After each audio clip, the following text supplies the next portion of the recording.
Okay, picture this. You're a plant manager, high-tech facility, assembly line is humming, everything's green, Everything's perfect. and then suddenly the whole line just slams to a halt. Silence.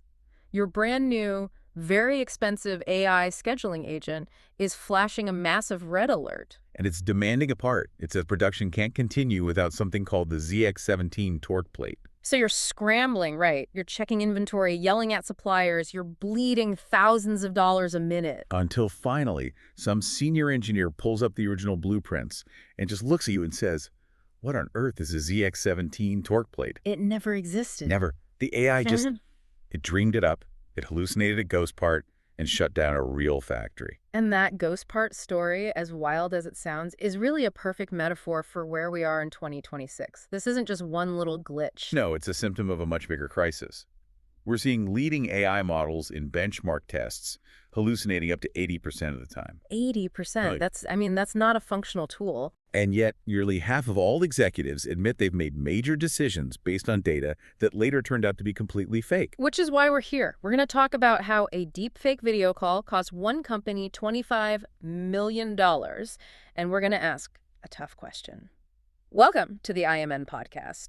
Today we are doing a deep dive into what we're calling algorithmic liability. Great to be here, because this is the year this stops being a quirky tech issue and becomes a real leadership risk. And before we get into that, I should mention this podcast is brought to you by IMN.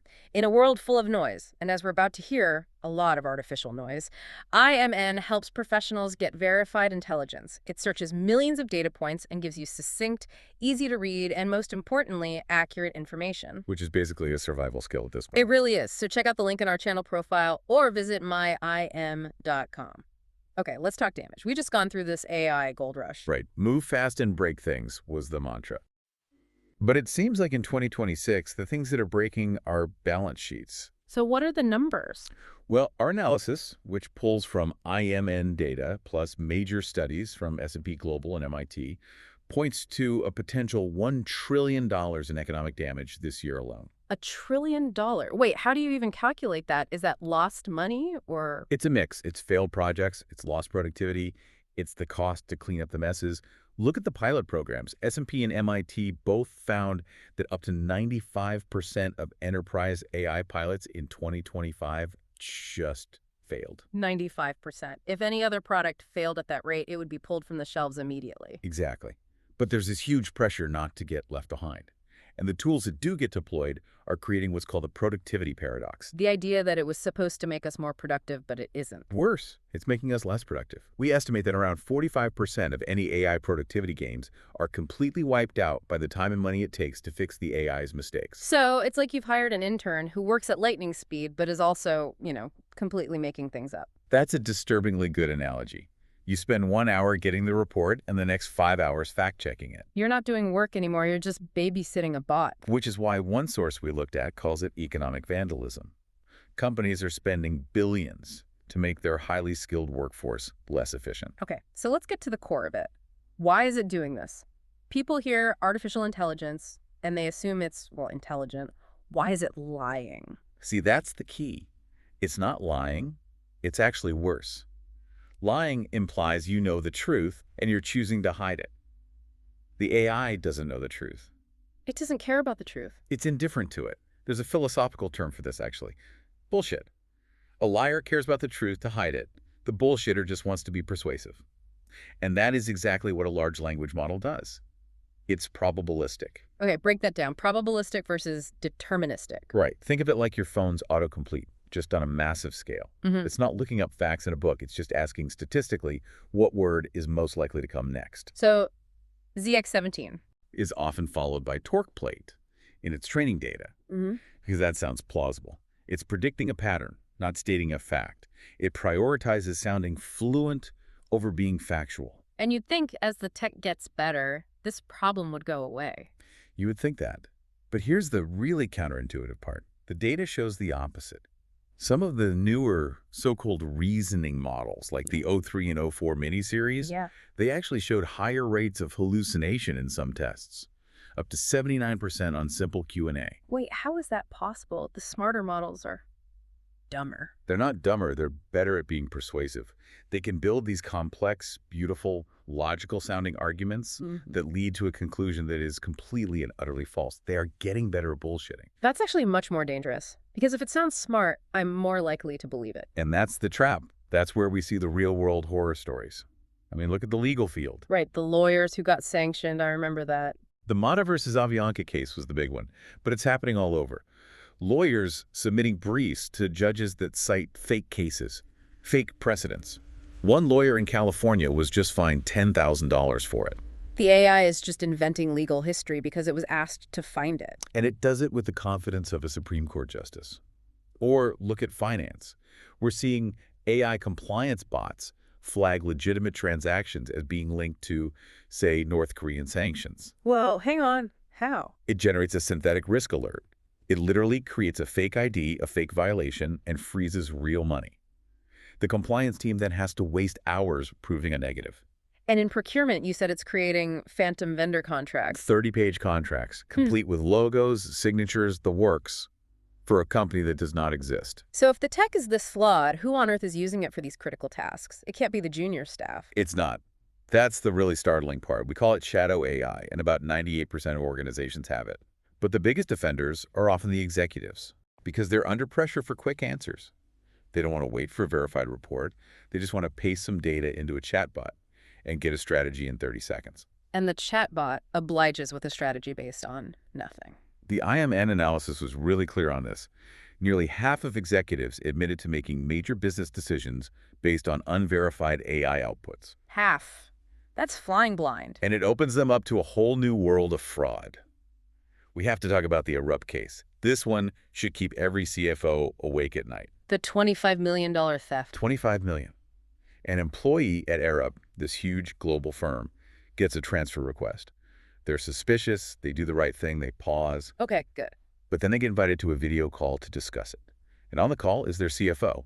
And other senior colleagues, they know, they see their faces, they hear their voices. The CFO tells them to make the payment. So they do. And it wasn't them? None of them were real. It was a deepfake video conference.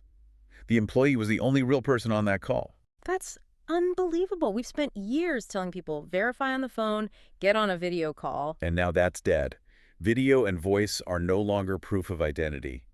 Period. Which, I have to say, brings us back to why a service like IMN is so critical now. If you can't trust what you see or hear, you have to have a source for verified, validated intelligence. Absolutely. It's the only defense. And, you know, if this is something that interests you, you should really check out our last IMN podcast on our YouTube channel. It goes deep into how militaries and governments use this kind of intelligence to solve really complex problems. It's a great listen. The link is right there in our channel profile. So we've got fraud, we have fake parts. Yeah. What about the wider strategic risk? Well, we got a taste of that with the Google Bard demo. Remember that? Vaguely, that was very early on. Right. In its first public demo, the AI made a simple factual error about the James Webb Telescope. A tiny mistake. A bit of trivia. And the market reacted. The market panicked. It wiped $100 billion off their market cap in one day. $100 billion. For a trivia mistake. Because it signaled that the tool was unreliable at a fundamental level. But there's a quieter cost, too. Something happening inside companies called deskilling. Forgetting how to do your job, basically. In a way, yeah. Teams rely on AI for drafting and analysis, so they lose the critical thinking skills to spot the errors. They just stop checking the work. It's the GPS effect. I don't know how to read a map anymore because I just follow the blue line. If the line tells me to drive into a lake. You might just do it because you've stopped looking out the window. It's the perfect analogy. Michelle Turney, the managing partner at IMN, put it brilliantly. She said, AI doesn't simply surface misinformation. It industrializes it faster than human cognition can process. Industrializes misinformation.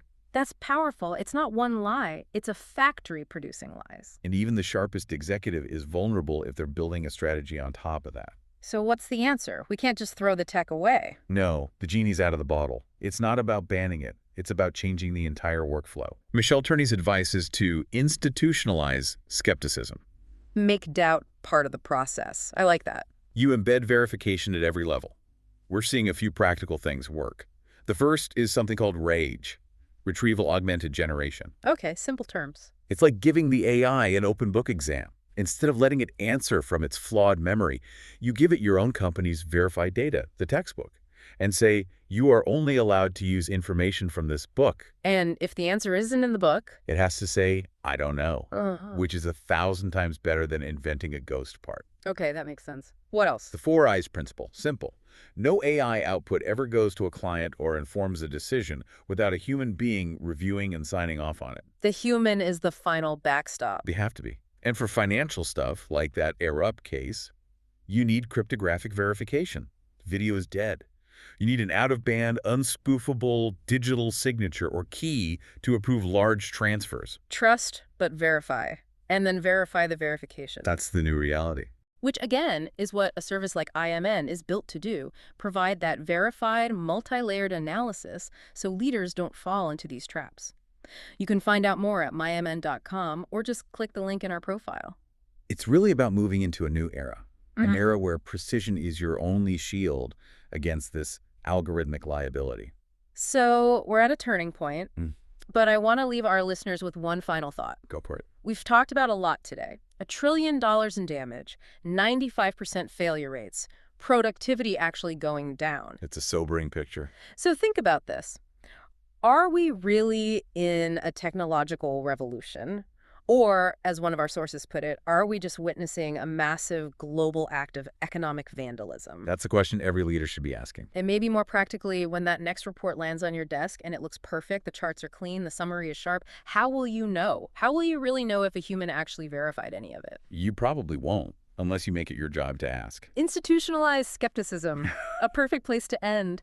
Thank you for tuning in to the IMN Podcast. My pleasure. And if you found this useful, please do subscribe, follow, and share. We're on YouTube, Instagram, Facebook, TikTok, and X. Maybe send this to your boss. Especially if they're the one using the shadow AI. We try to make complex subjects easy to understand, keep it short, and give you the insights others miss. Thanks for listening. We'll see you on the next one.